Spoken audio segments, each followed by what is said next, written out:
All right. Hello, everybody. Thursday morning. Starting our stream and embracing that it's October, even though it's still kind of warm. I think yesterday was our last 80-something degree day, and I'm very happy for that, for being in the Midwest outside of Chicago. Like, you know, October should be sweater weather. It's still quite hot in here. I have the window open, I have the fan on, and it's still kind of warm. I had to wear this shirt because it's kind of Halloween-y themed. Kind of, a little more than kind of, but yeah, it's still kind of warm to wear it. Oh well. Hello, I'm Lynell Ingram. I am the artist of Paint Fumes, and twice a week I live stream over here. Usually working on some projects, sometimes some little sketchbook stuff, but usually working on larger projects and paintings. I primarily work in mixed media, either with a base of watercolor or acrylic, and my work centers around destigmatizing mental health, especially for women, primarily just because that's the place that I'm coming from in my own experience.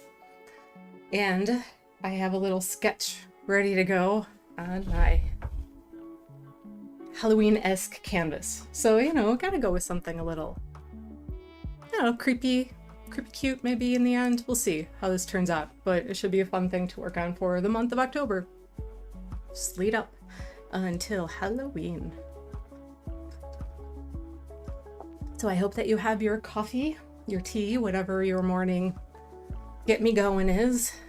And we're gonna get started here in a second. I got everything out and about, all my supplies.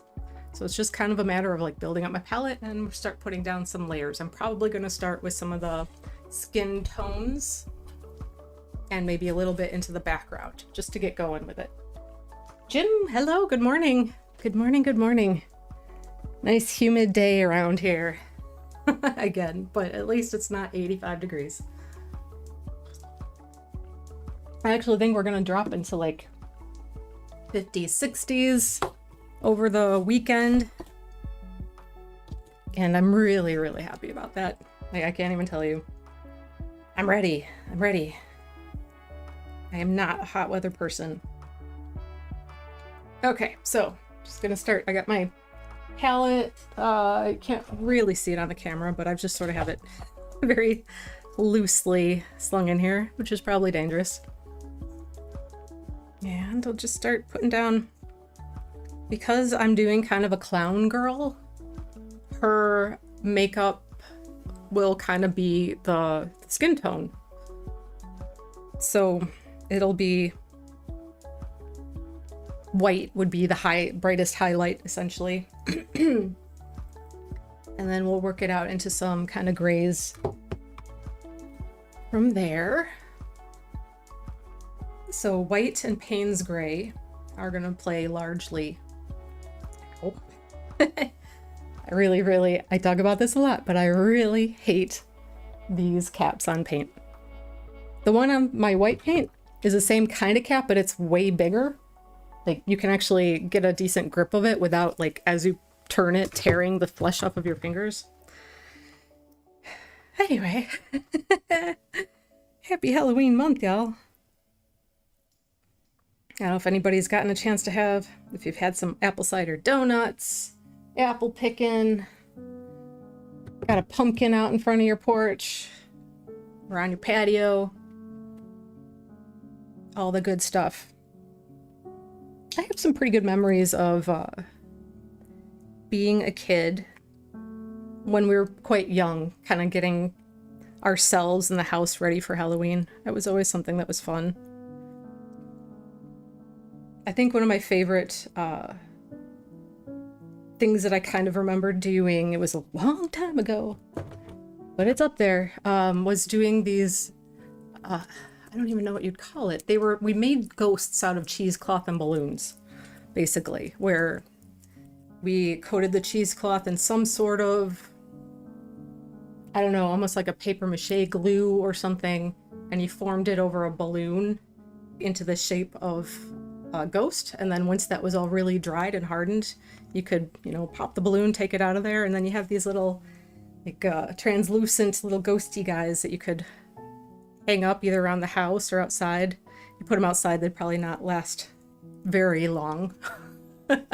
I'm not sure how like weatherproof. It depends on what kind of adhesive you use for it, but that was a very fun memory. Okay.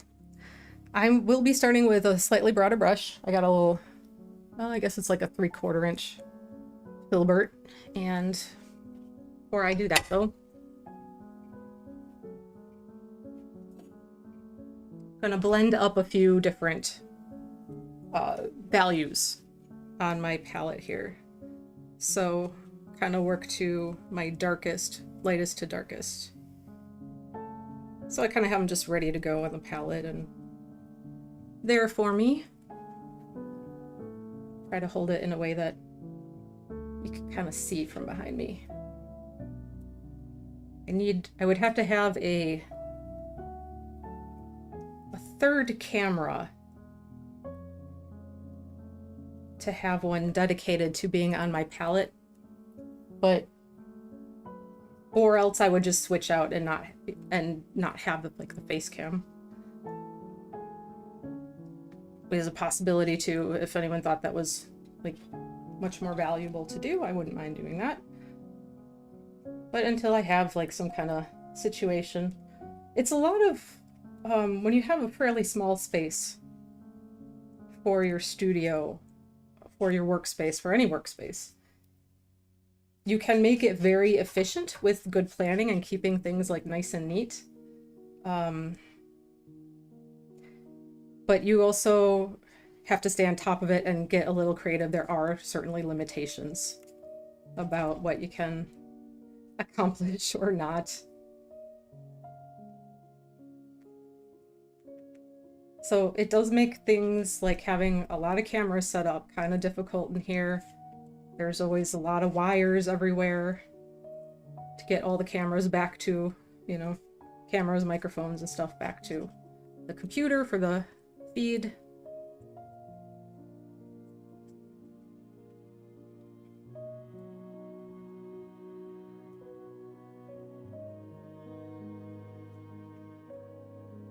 And then there's a lot of like, you know, for the days that I'm not streaming, break everything down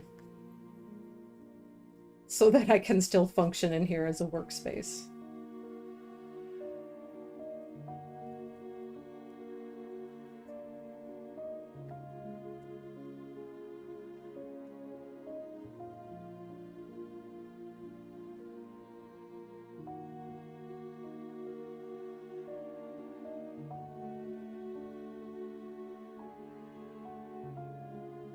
So you can probably kind of see I've got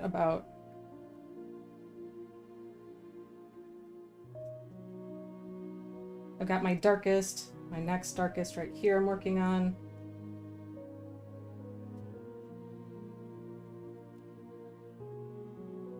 Kind of my medium is right there. And then my lightest I'm not going to have be pure white. I do think I need a little more paint on here though.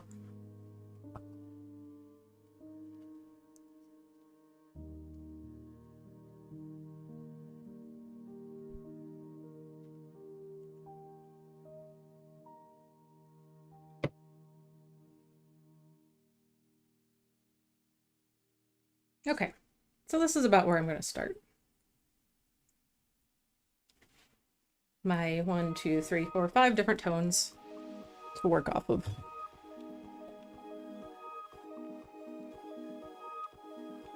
And here we go. Here goes nothing.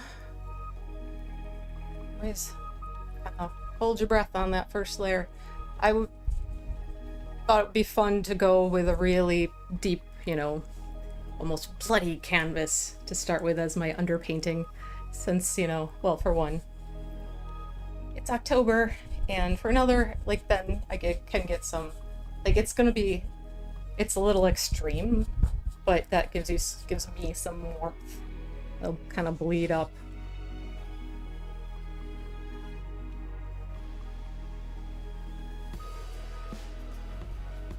Just as there would be underneath makeup. Human skin.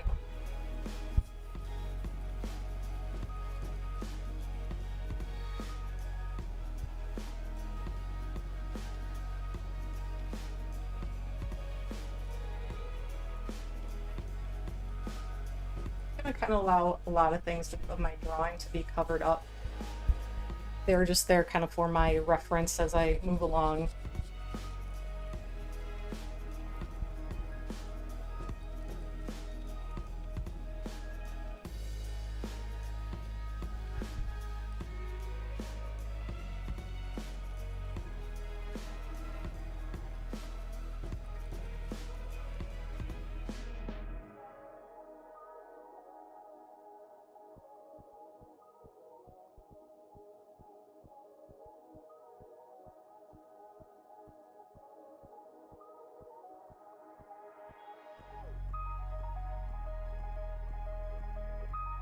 Finally went online this morning and started looking at glasses to order, since I very badly need to get new glasses since I got my last eye exam and a new prescription. But I'm shopping online, and I love the glasses that I've gotten. I'm using Zenny, and I love the glasses that I've gotten there before, but man, it's kind of sucks to try to pick out lenses that you think will be good online. Have a virtual try-on thing, but it never seems quite right.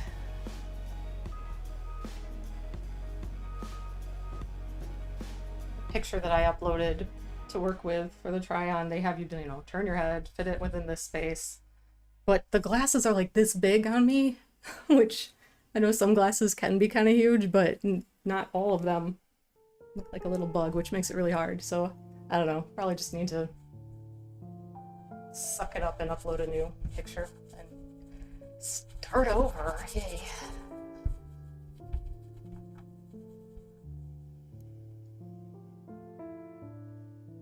And that's always fun.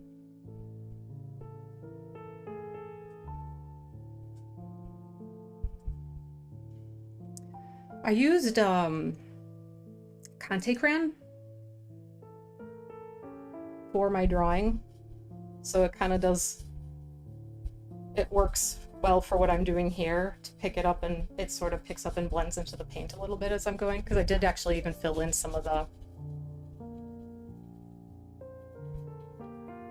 shadow areas. I kind of blocked them out a bit.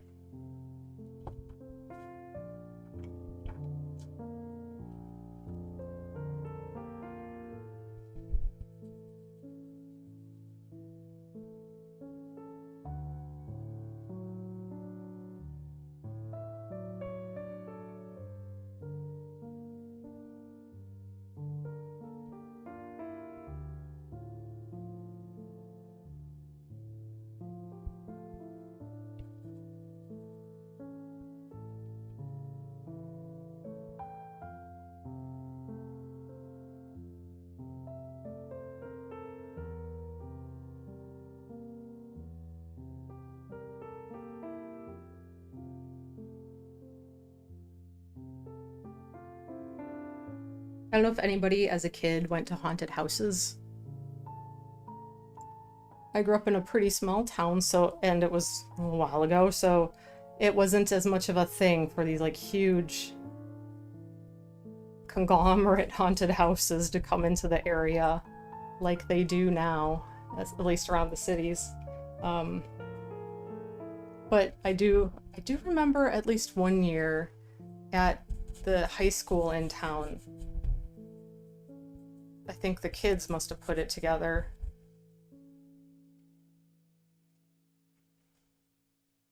So it was probably, very limited in terms of compared to what you see these days. But when I was a kid, that was pretty incredible.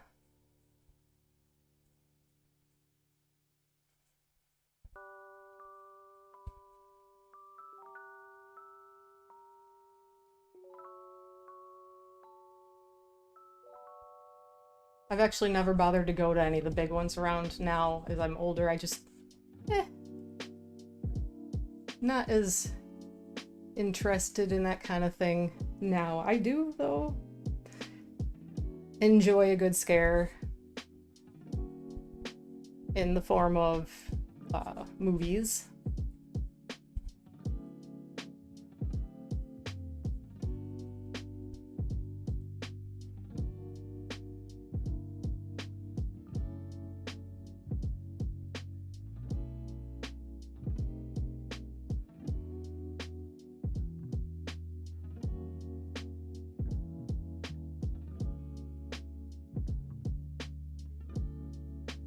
But if we're going to talk about like scares and fear, fear is a very functional trait. It's a very functional response in our bodies. It serves a purpose. When we experience fear, then our body knows that it's kind of time to kick in some response, whether, you know, we've all heard of the fight or flight, also freeze, fawn. Those are other types of fear responses. However, in our lives these days, there certainly are instances where we need like the genuine reaction of fear, but most of the time, not really. Like, our day-to-day lives, we are lucky enough, at least here in our day-to-day lives, to not have to be simply fearing for like physical dangers that are going to kill us around the corner. There aren't predators, like animal predators, going to come for us. At least where I live in the US, there's no like neighboring tribe that's going to come and, you know, pillage through the area.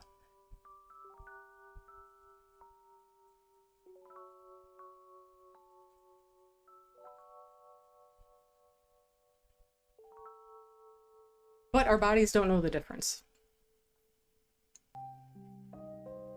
When we experience fear of something, which can be a stress response to work, even our body takes it as fear of some mortal danger. And we still can have the same physical reactions, which don't necessarily help us. And of course, there are instances where we have had to genuinely fear it for people who have been through terrible experiences in their lives too. And if the real problem with fear, like, it is a good thing that to experience it when we need it. You know, it adjusts our blood flow, focuses on an immediate rush of energy, that adrenaline spike. Got your coffee? Heck yeah, gotta have the coffee. I have mine plus a refill already at the ready next to me as I work along. But yeah, when we get into fear responses that aren't really needed, it can have, if we're stuck in them for long times, if we're in extreme stress for a long time, it's very unhealthy.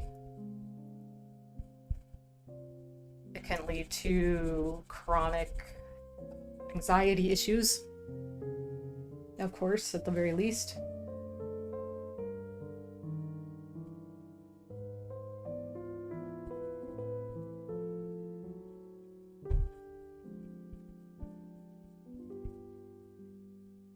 Even potentially some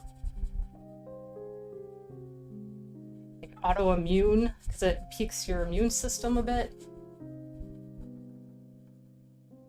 But a controlled situation, short bursts of fear in a safe situation where you can recover immediately, actually has some benefits for you. So I'm talking like, you know, watching scary movies with friends,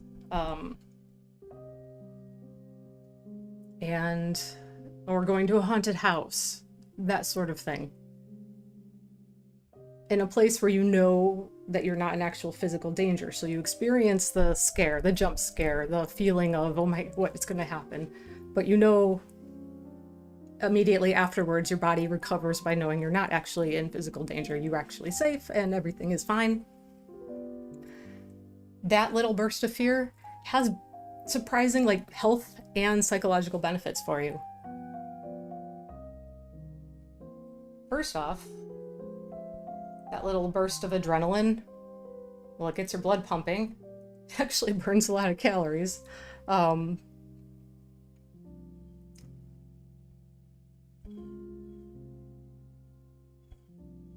And has like a benefit to your immune system, actually.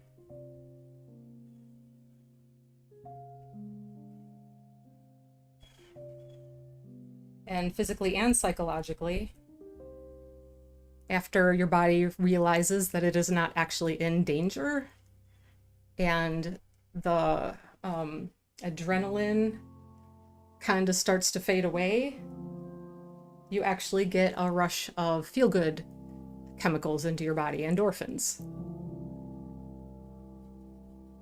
That's where I think you get the thrill seekers, the people who, seek that endorphin rush, that adrenaline to endorphin feeling.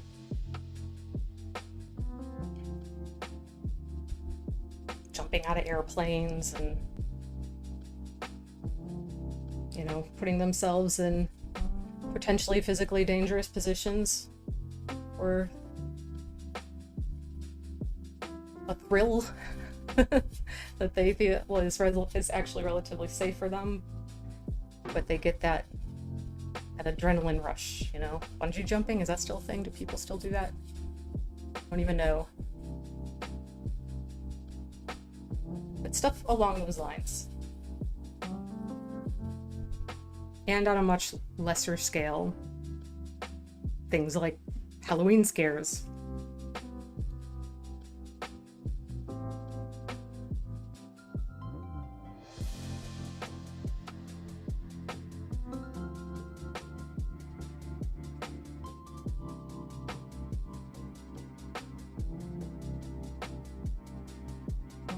Besides that chemical response that people enjoy, there's a bonding response that can happen with it too.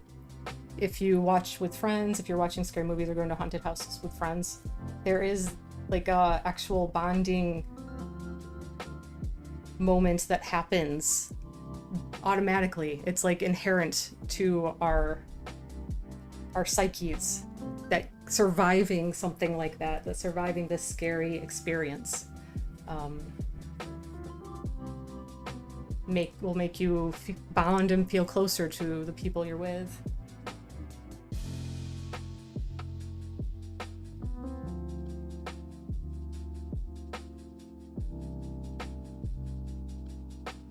And last of all,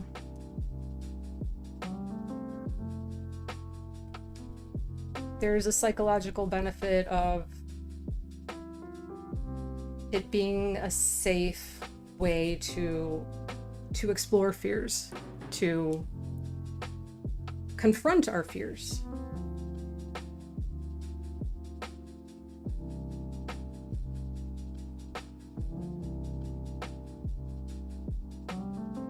There's actually evidence that people who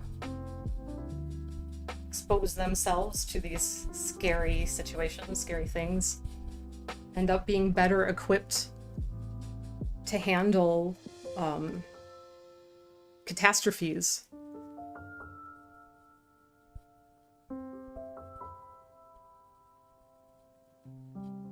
They're better equipped to handle the real stress when something really does happen, because they've been through it in a not real safe way. Their body knows how to respond. Their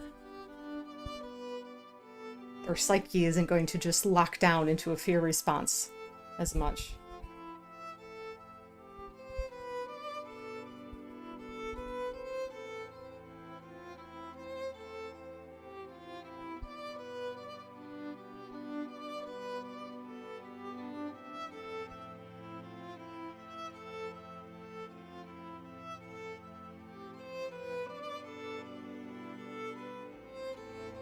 And for people who experience or have had trauma, it's a safe way to sometimes confront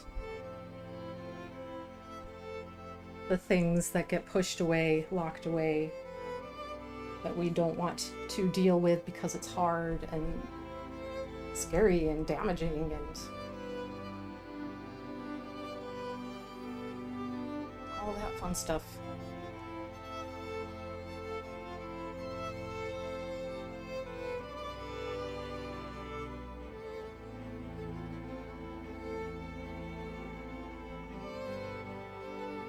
I did though watch a documentary, was it last year or the year before, that was about these extreme haunted houses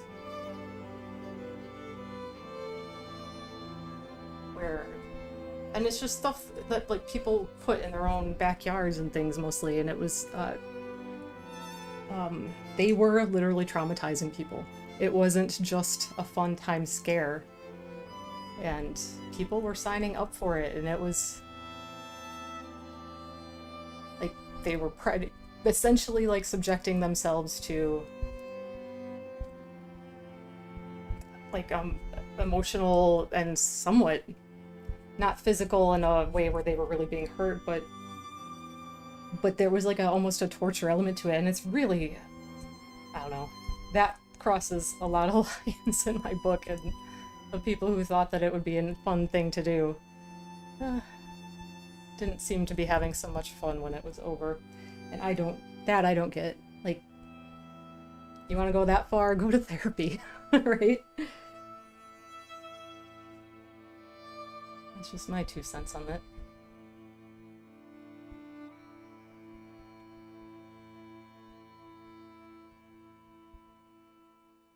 So I'm using acrylic paint for this, which is definitely a different thing when it comes to blending, because the paint dries really fast after I lay it down.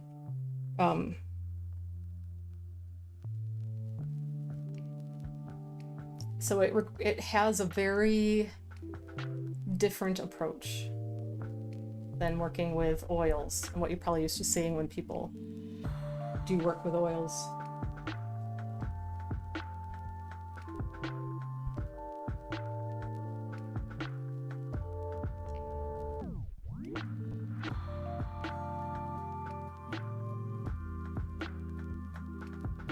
It's very much, even as I'm working now, it's dry on dry. Unless I'm touching something that I had literally just put the paint on, like moments or a minute ago. The thicker your application, the longer it takes to dry.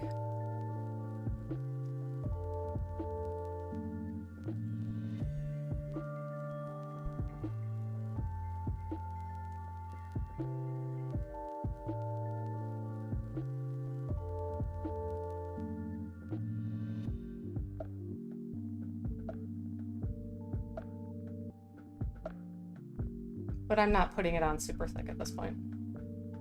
You can see where I'm kind of almost scrubbing it in, and that is a way that I am allowed to kind of get a blend if the paint's a little bit dry. And I use kind of a scrubbing motion with a brush that will allow it to get like a feathered out effect of blending.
And I started out working mostly light to dark. I kind of have a lot of my lights blocked in.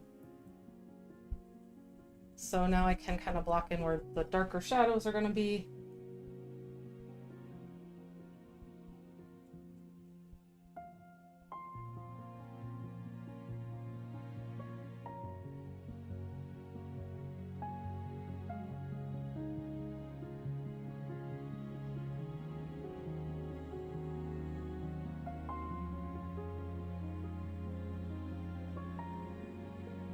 And I'm not going to worry too much about details at this point,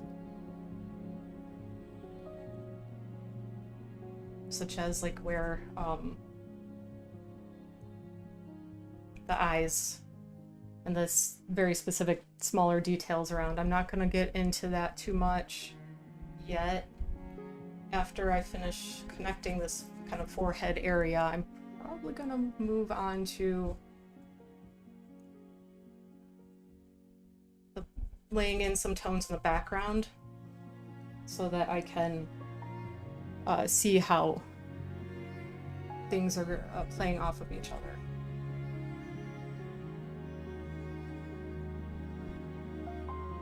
Some people leave the background for last, and I've done that before, and I generally regret it when I've done it.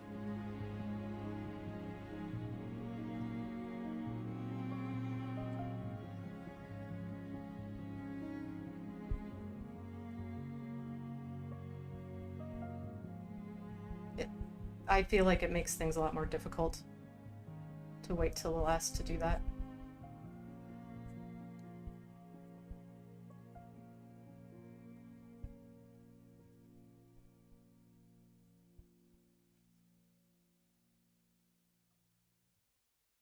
And I've covered over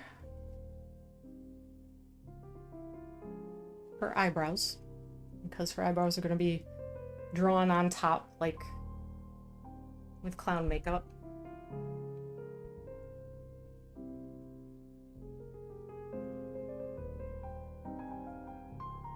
So just creating the shape of the brow ridge is all I'm really worried about.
He's kind of had a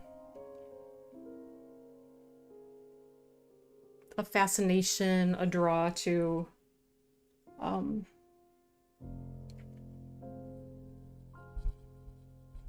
guess scarier, creepier things.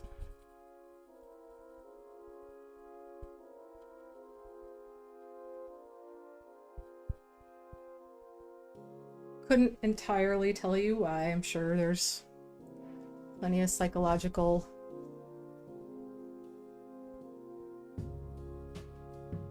things there relating to everything I said earlier.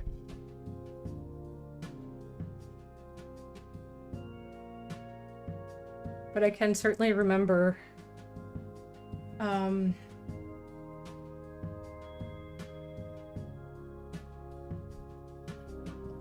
of struggling with figuring out where the line gets drawn there. Like how weird, how dark do you go when it comes to like creating art?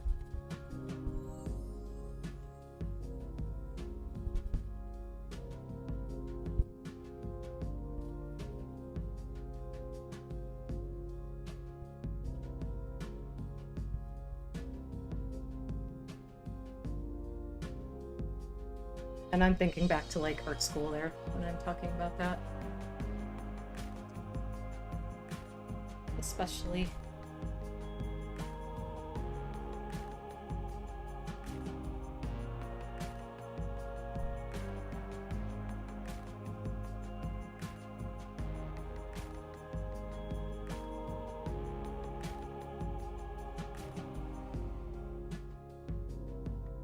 But even after that, whenever I do work for myself, there's always a lot of like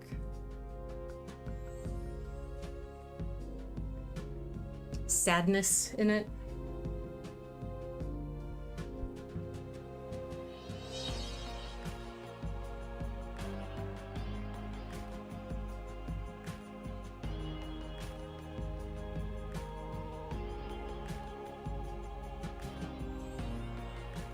And darkness, kind of a combination of the two.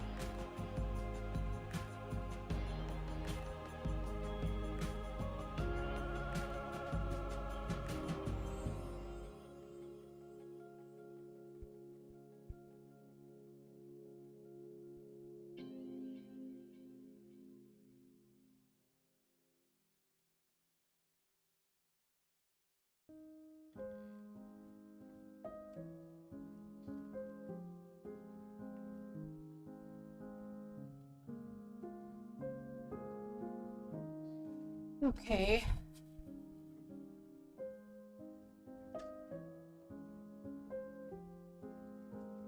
Some of the, I'm kind of working a little bit more into the hairline. So when I paint it on, I have like the skin tone underneath where I want it to be a little bit. So if it looks like I'm getting the hairline too high, that would be my thought process there.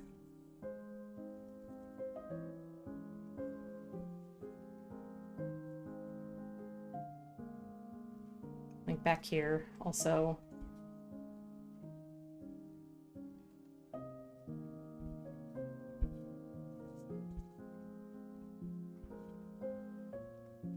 Okay, let me see.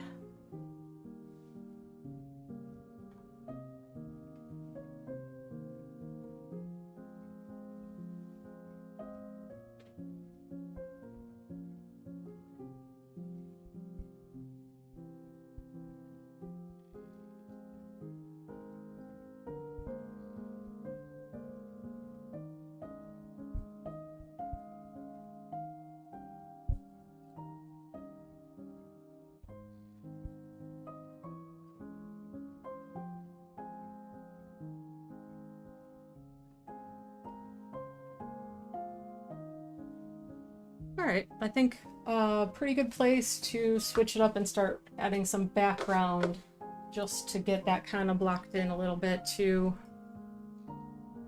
There's still, just one more thing, there's still a lot to be done in terms of everything about the face, but just to start there.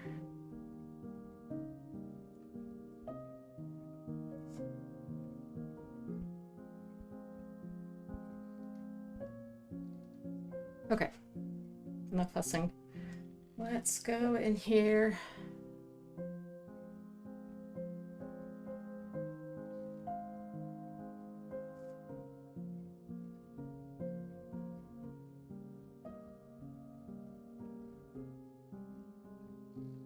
Just thinking about how heavy I want to be with it.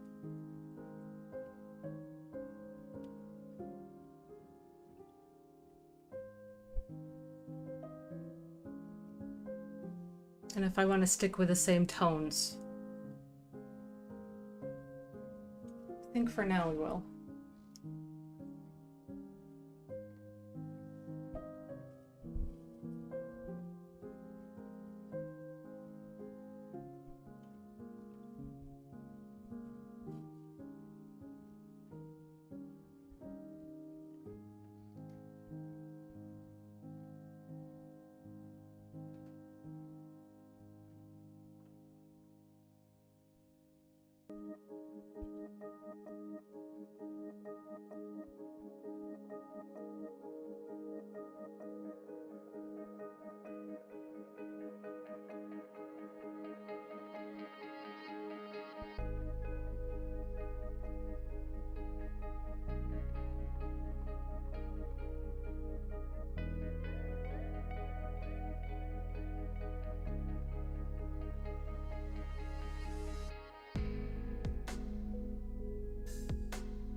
All right, I need to reload a little bit,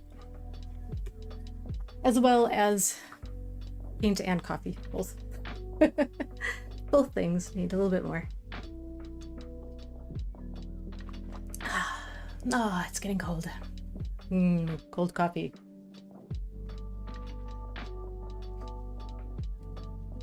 Oh, not bad. 45 minutes in. I'm pretty pleased with what I've got so far.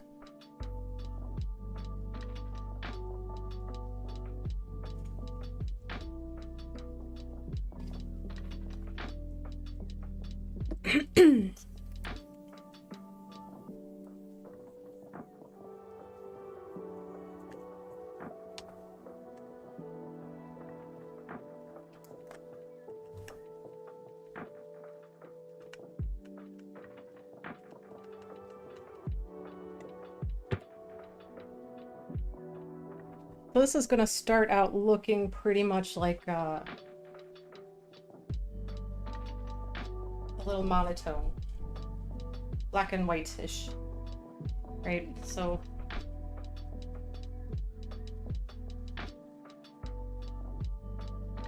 and in the end, some parts will stay that way.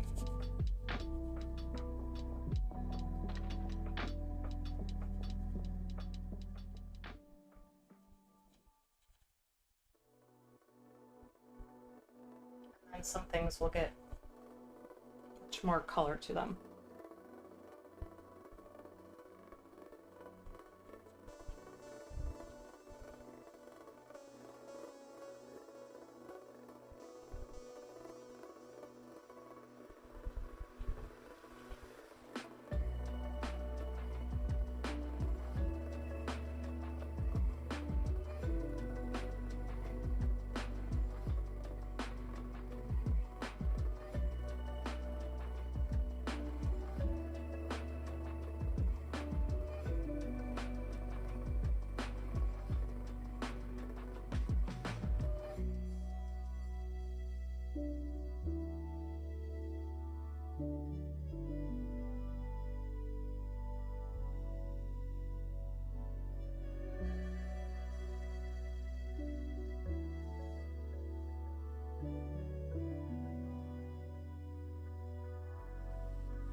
Hair? I don't know if that was a brush hair. There it is. It's a brush hair. Little guys like that. I'm never really sure whether it's brush hair or a cat hair. At least not around here.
painting over everything I had blocked in for hair too. We're just going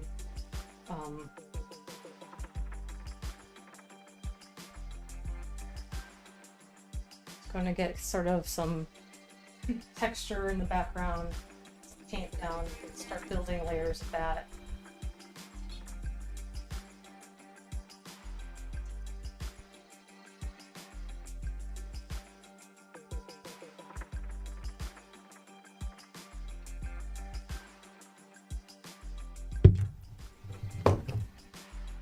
Second cup. Am I kind of talking right there?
Doing this kind of work is the reason why I have to have a crummy rug in my studio. I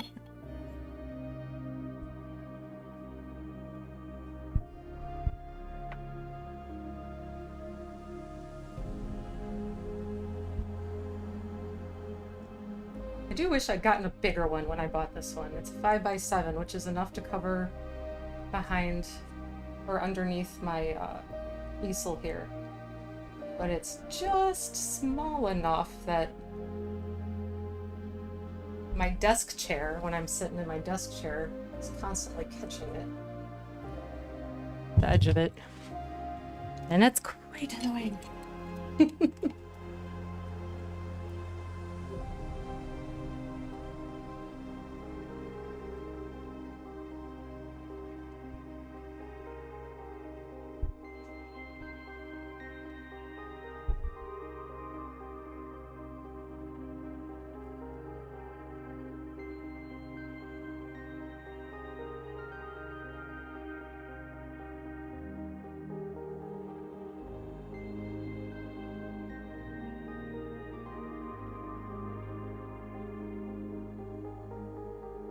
I get quite a few layers to build texture on what is background, so to speak.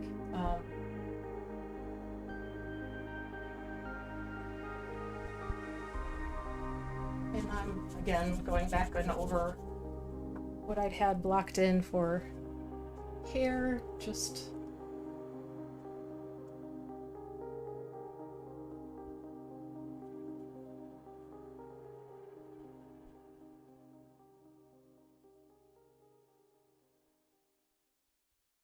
I don't need to be super worried about where I know the hair is going to be, but I do want it to be kind of a more seamless thing when I paint it in. I'd rather be painting the hair over the background than trying to paint the background in and around the hair.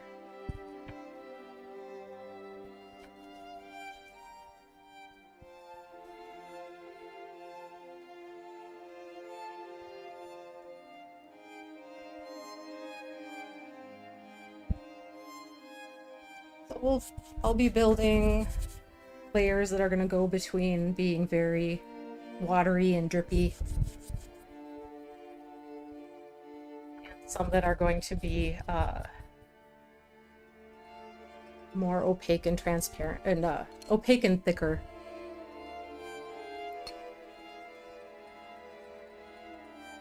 so it's just an effort to build up different levels of texture. And I'm actually not going to let those drops stay here on this side because they're going to be appearing to fall behind her.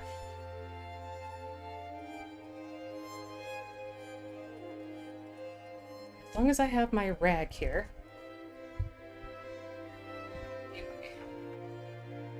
Easel a wee bit.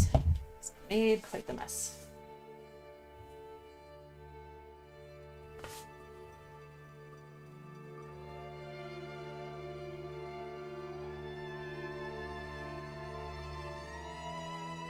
Try not to completely destroy things.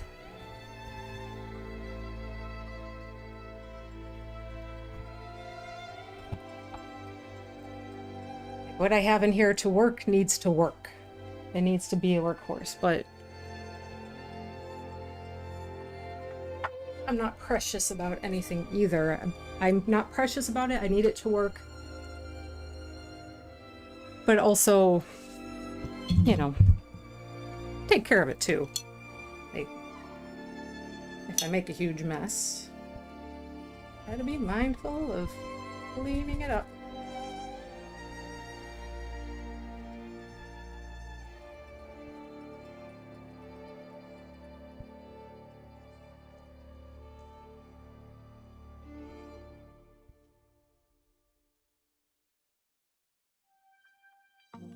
Right now it looks like she has a very strange cat. That will all be changed a little bit.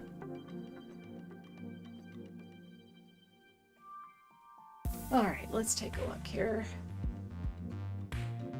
What do we want to get into next? And today really is just about, like, first layers. Just getting down, blocking everything in place, deciding lights and darks.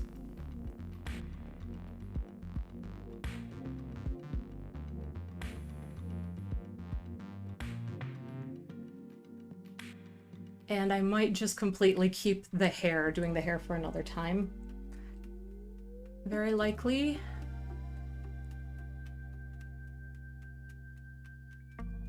But I can work on the ruffle collar that she's going to have. That kind of, you know, ridiculous clown version of like the Victorian ruffles. I saw a thing that was talking about those very ruffles and how being able to have clothing that was starched to have these types of like ruffles in the fabric that went out like that was considered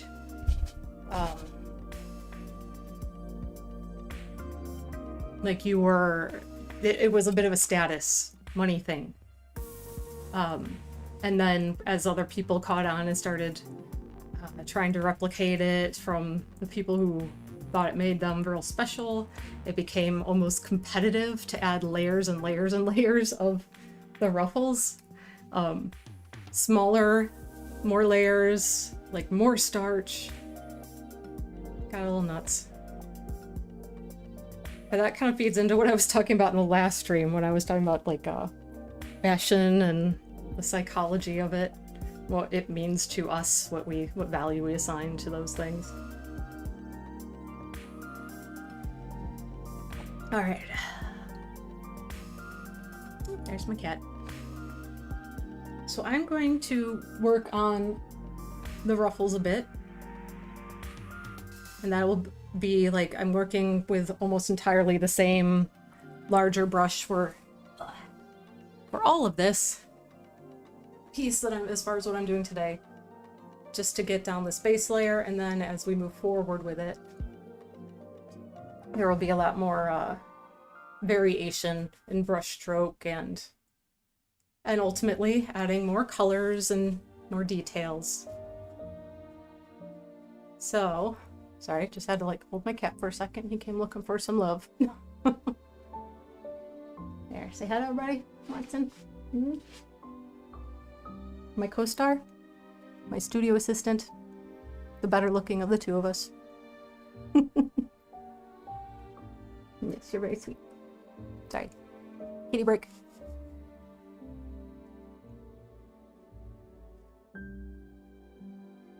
Alright. Alright, shall we do some more painting, Watson? Hmm? Yeah? Like my creepy girl? What do you think? What do you think, huh? He's being very critical. He is very critical of my work.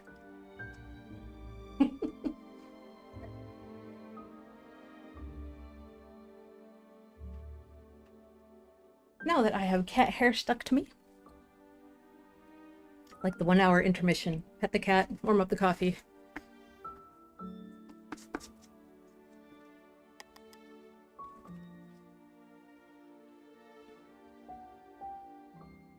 Airplanes going past. Not all that far away from O'Hare Airport, so some days you hear the planes going by. Most days not so much, but it almost seems like the weather or the direction the wind blows, I don't know, seems to kind of affect it.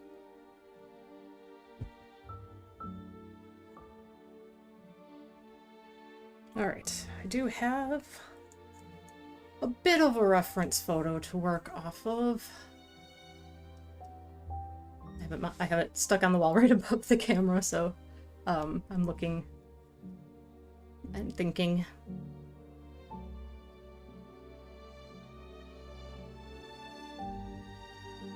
Well, this can be something that's done mostly a little bit more expressively with the brushstrokes, like just not crazy detailed, not getting real fussy about it. Watson just laid down on my foot. I guess I'm not moving. It's a funny guy. Okay, and because I'm doing assemblage with this as my references, like I have one reference that I used for the face. I have another one that I have for the ruffles. And I've looked at multiple pictures to give me the idea of how I'm going to approach the makeup. But the most important thing is to keep in mind what lighting source I'm following. And of course, I'm following the light source on my person's reference. So just got to keep that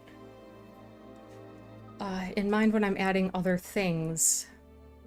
Like the makeup won't be that big of a deal. I just follow what contours are on the face, where the shadows and the lights are going to be when I start adding in the different elements there.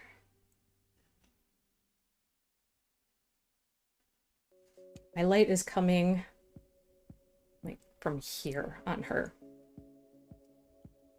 A little behind.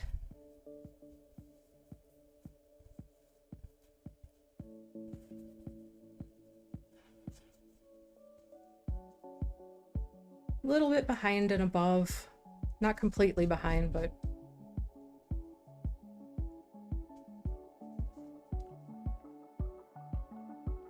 oh, sorry if I'm kind of standing in the way of what I'm doing there. That doesn't help, does it?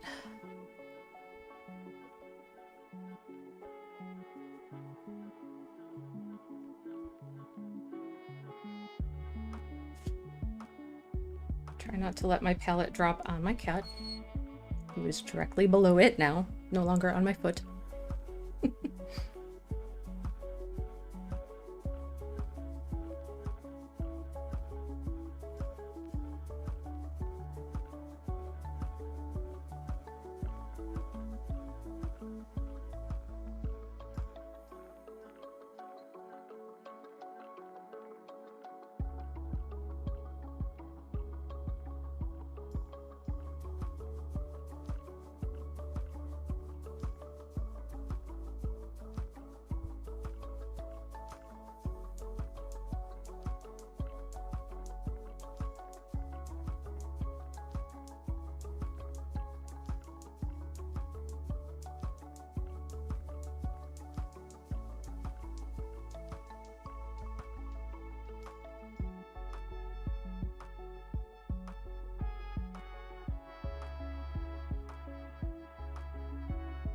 Of course, as the layers get lower, there's going to actually be less highlight of them.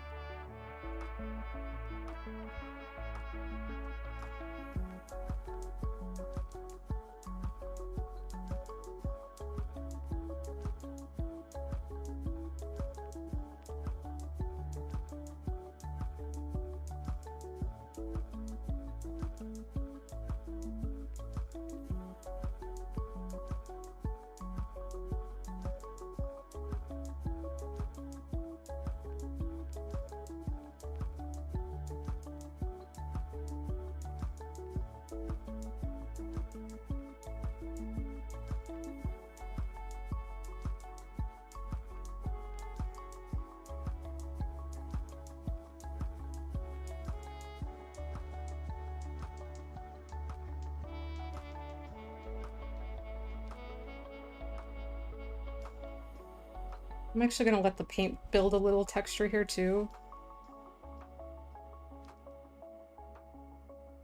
Utilize that.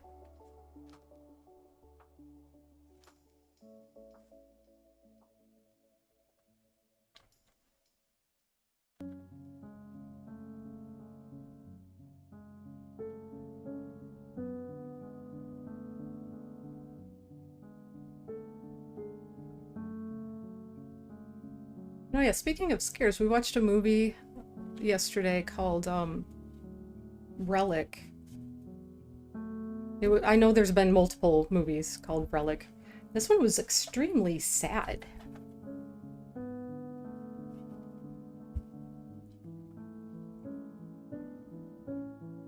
Except my favorite types of scary movies are generally those that kind of use monster as metaphor. And this one did it really effectively. And it was essentially losing a loved one to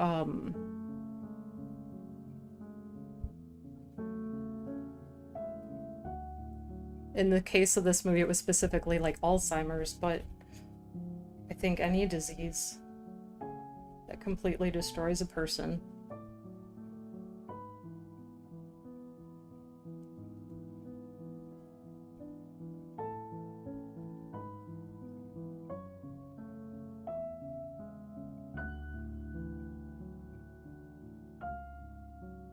Like having lost my dad to cancer after a really tough battle. Like you could see, you get really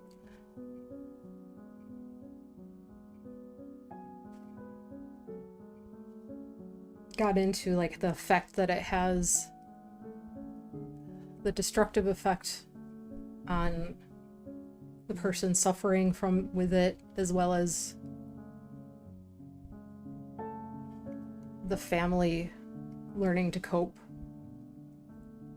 with what's happening too.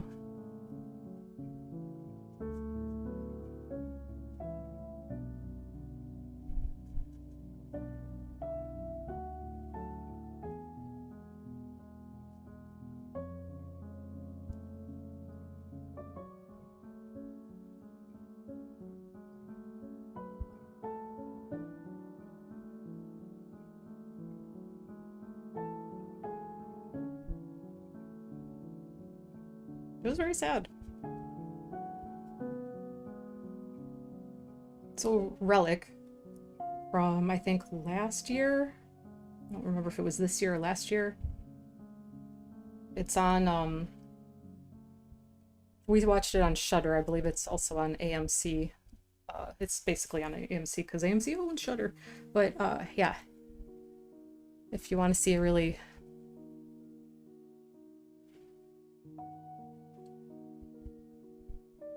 a pretty well done movie about that sort of thing, like that does it well, that's got this, you know, it's got the scary things, but it's not, it's in service to something. Watch it with a friend and bond. Right?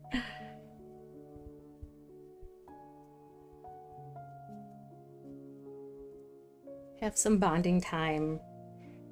Release some endorphins.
The main other movie that I watched over the week was one that I'm not sure that I would recommend.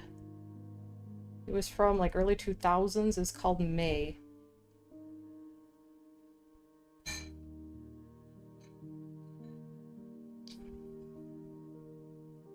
And it was one of these crazy people are violent movies. And I don't think that it had anything to really say outside of look at this crazy messed up person and their messed up situation, and the messed up things that they do. I found it incredibly uncomfortable to watch. So there's that.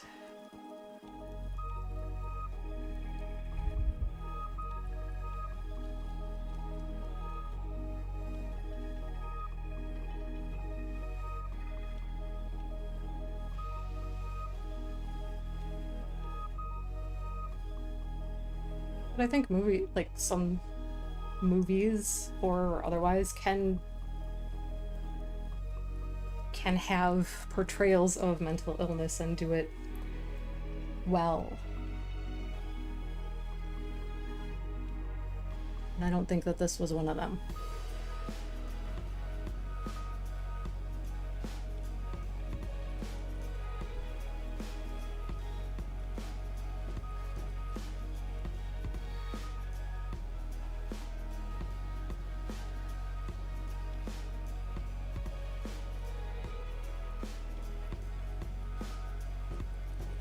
I don't always need my movies to like say something about something, but there are certain subject matters that if you want to go there,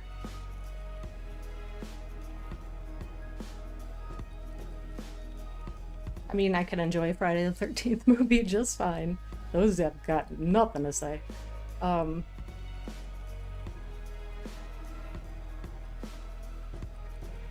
Yeah, I don't know. It just depends on the film and how they treat their subject matter. And well, hello. Are you trying to climb me? Are ya? Not a scratching post, mister. He doesn't believe me.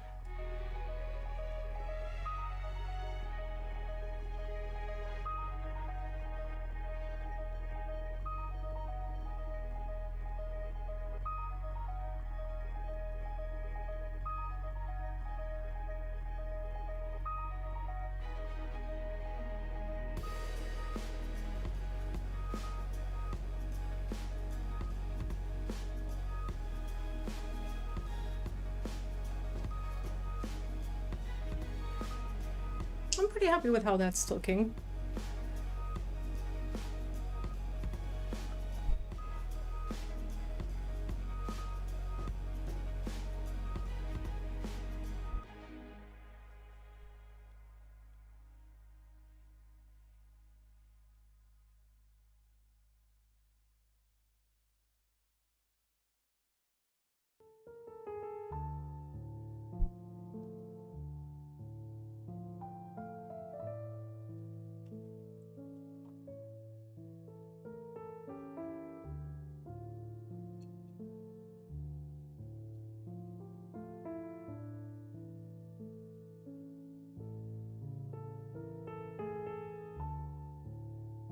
I'm gonna get a clean brush just because I dropped that one in into my palette. And hence I'm now covered with paint. Just about, my paint on my palette is just about dried up. So I think I'll probably continue to use what I have here yet on this piece. But once this is done, because I'm pretty close to where I want to be for an underpainting, that'll probably be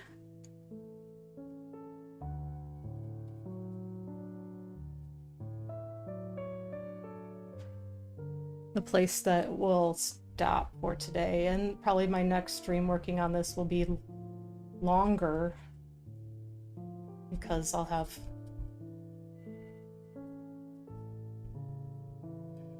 a lot more detail and things to get into.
I ever mentioned how much I like painting ears?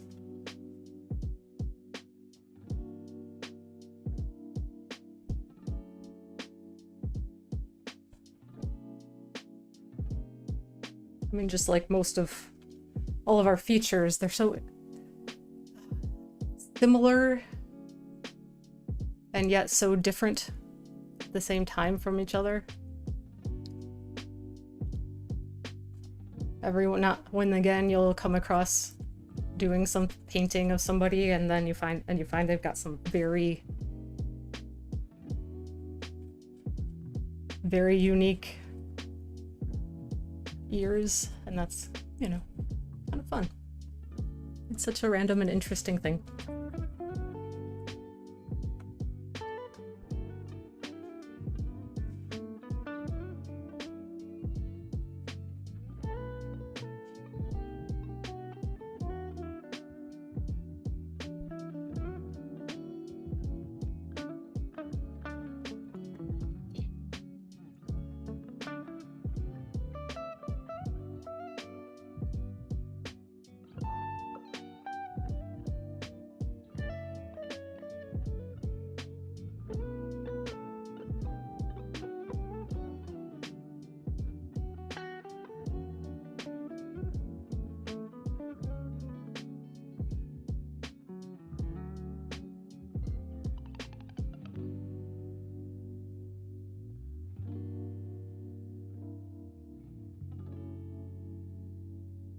So Watson has gone back to laying on, like, he's right next to my foot, but he puts his paws on my feet.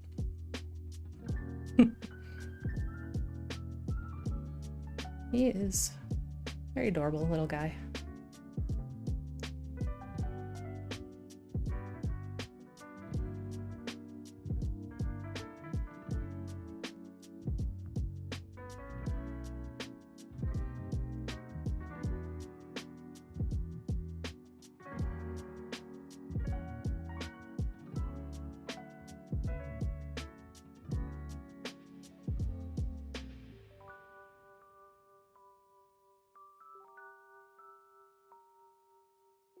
I can remember painting class in high school. One of the painting classes, I took everyone I could. Never learned oils, though. We never had them to work with.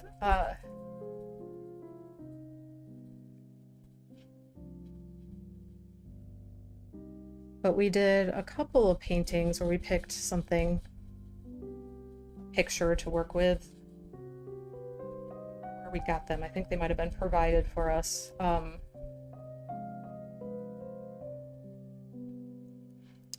And we had to do them. We used acrylic paint, but we did it almost like a monotone watercolor. So whatever tone we were painting with, that was that plus water, and that was our entire palette that we could use. We did a couple. I think I did one with a blue and one with a brown.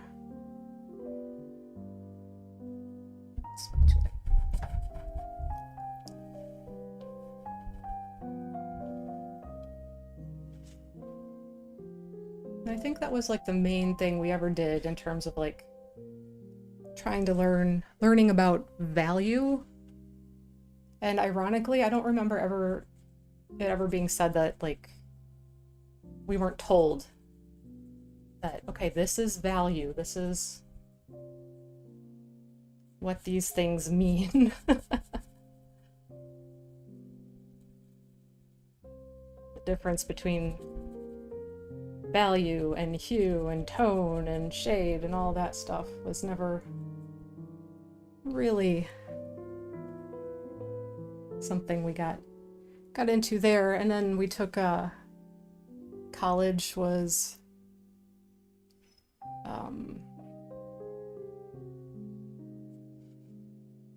that was color theory class.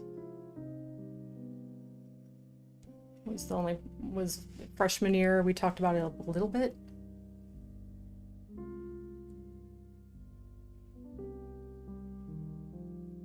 But yeah, it's interesting to like look back and see that it seems like there's so many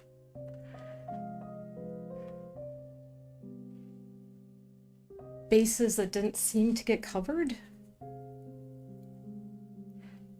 The movie, The Red Door. It's one of the new Insidious films that came out recently. The kid in the movie goes to an art, like, he goes to school, he's in art. Like, it's not an art school, but he's in art, he's an art major. And I remember being like, what, is this really a thing? Where the lady's like, just close your eyes and paint what you feel. And this was their first class, their first like painting class. It felt very odd to me. But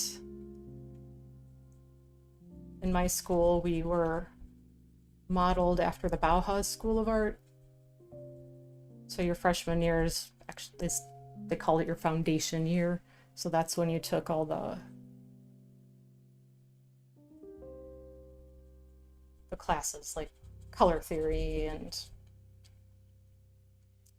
figure drawing, life drawing, first life drawing class you had, and a lot of those, like, all the basics. Like, you didn't even pick a major your freshman year. You didn't even have one. Like, even though you knew maybe what you were going to go into, you didn't specialize at all. Second semester of that year, you'd pick whether you're going into their design school or fine art school, and then things would start to differentiate a little bit.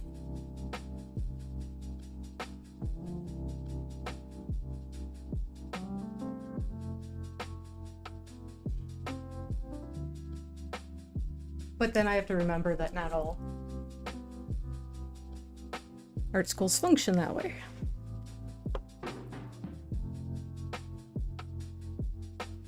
So I don't actually know if that's realistic or not, that the first art class you'd have if when you're an art major would be get in touch with your deepest, darkest feelings and rip up all your artwork. It felt like a silly stereotype.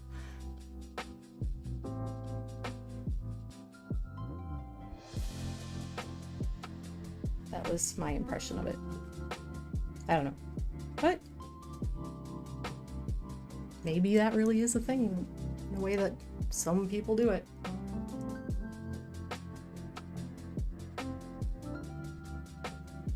Get in touch with your darkest sides. It was more like a cross, I thought it felt like a cross between a stereotype and an art therapy session.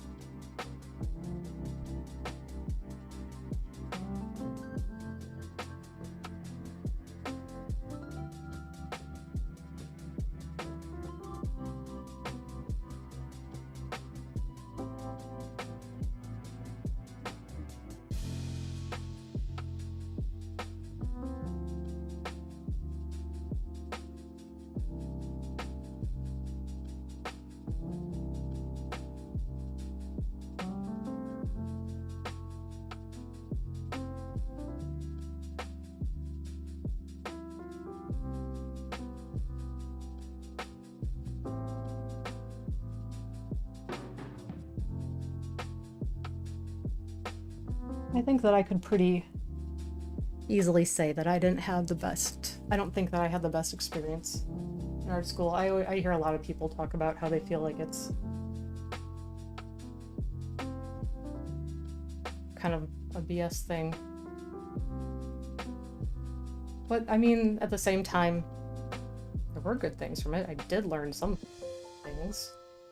So I think it depends a lot on yourself, what your experience would be. I suppose that's the case for anything, right? What are you going to take out of something? Good or bad?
Trying to climb up me.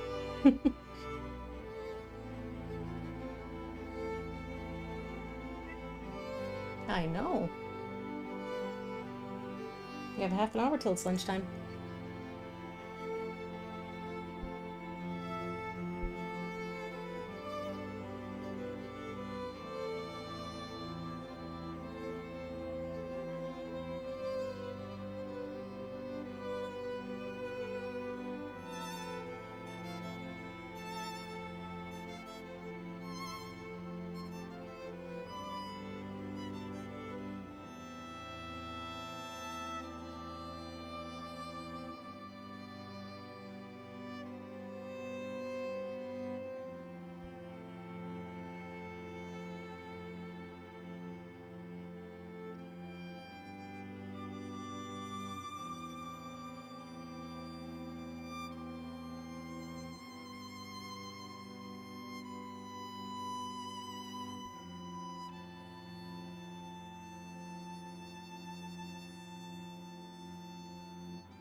Yeah, my palette is getting a little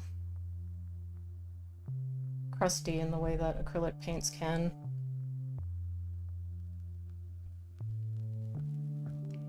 If you've been working with them for a while.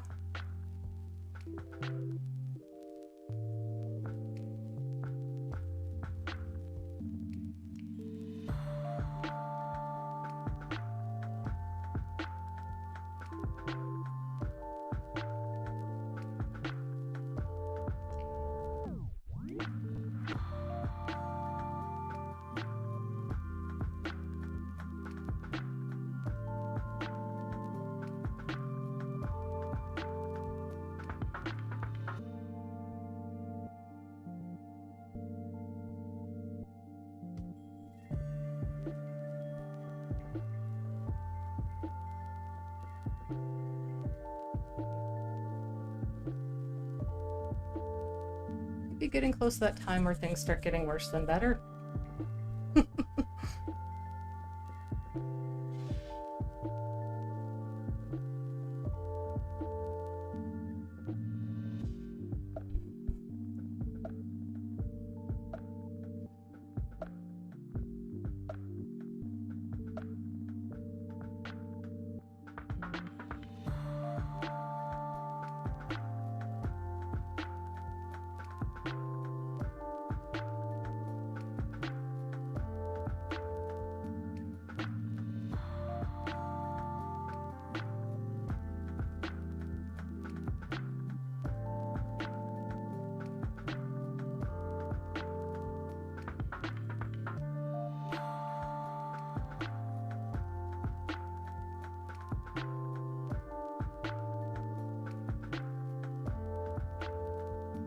Oh my goodness. What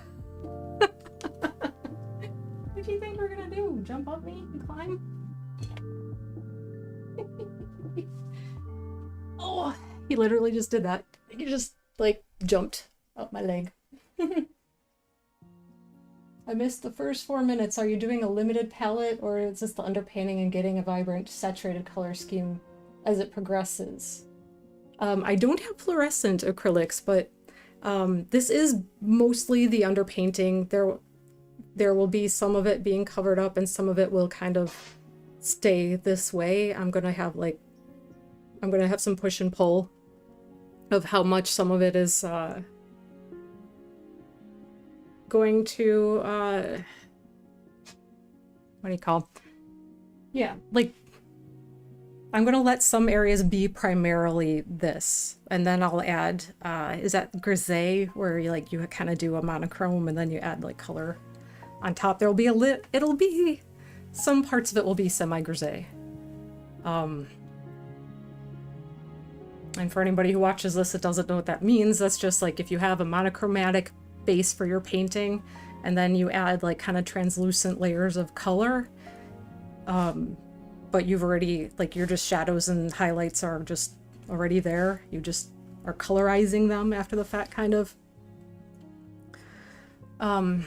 So some of that, some opaque color, there's gonna be, it's gonna be kind of areas that are more just kind of like this. But I am gonna build up more layers here and here. And of course on the face, the shadow. But the face also is, like, she's gonna ultimately be a clown lady. So, this also does kind of establish the idea of the makeup. And even letting some of the red underpainting kind of shine through in spots. Kind of, just a little bit, will kind of give it that look of life underneath, like skin, underneath the makeup. So that's the plan. There's a very broad, rough plan about things. I have ideas and then I just go. I wish I was one of those people that like could do like, here's my thumbnails and I'm gonna colorize once I get the composition right. I do try to have a composition set up, but then I colorize them and use whatever mediums to like work out what everything is gonna be, and then I recreate that like with more precision on the canvas. It's a lot more on the fly and by the feels. So in that way, a little bit scary. Which is fitting for what I've been talking about. But yeah, that's the plan. That's kind of the plan. Just varying degrees of monochrome and added color as we go along. But my palette is officially used up. Everything's a little crusty. So I think, and I basically have the underpainting more or less where I'm happy with it. So I think I'm going to stop for today. And then on Monday at 7 p.m. when I'm back to streaming, we'll do some refining and start putting in where the hair is going to be. Maybe either I'll do the hair blocking in or I'll start working on like the makeup elements and adding some color there. So at least one more layer on the background and refining plus color, or refining plus hair. One or the other. We'll see what the mood strikes, and then I can just start fresh palettes as I go, so I don't run into the issue of the really crusty palette after a while. Cool shirt. Oh, thank you. My Halloween shirt. If I get in front of the camera a little bit, you can see it. It's random clowns and eyeballs, and randomly there's like evil pilgrims, which is kind of hilarious and doesn't really make a lot of sense. But I mean, I guess Thanksgiving is around the corner. But yeah, this was Instagram pulling one over on me. The stupid Instagram ads that always seem to know what they're gonna get you with.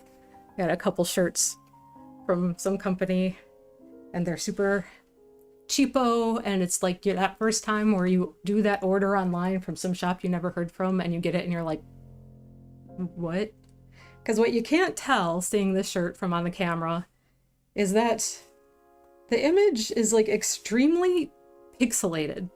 So if you get too close to look at it, it looks like they blew up a low-res image of the pattern. So some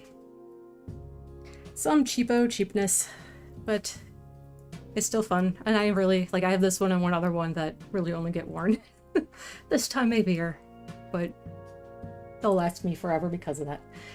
But yeah, anyway, yep, we're gonna call it here and continue with Creepy Crown Lady painting next stream.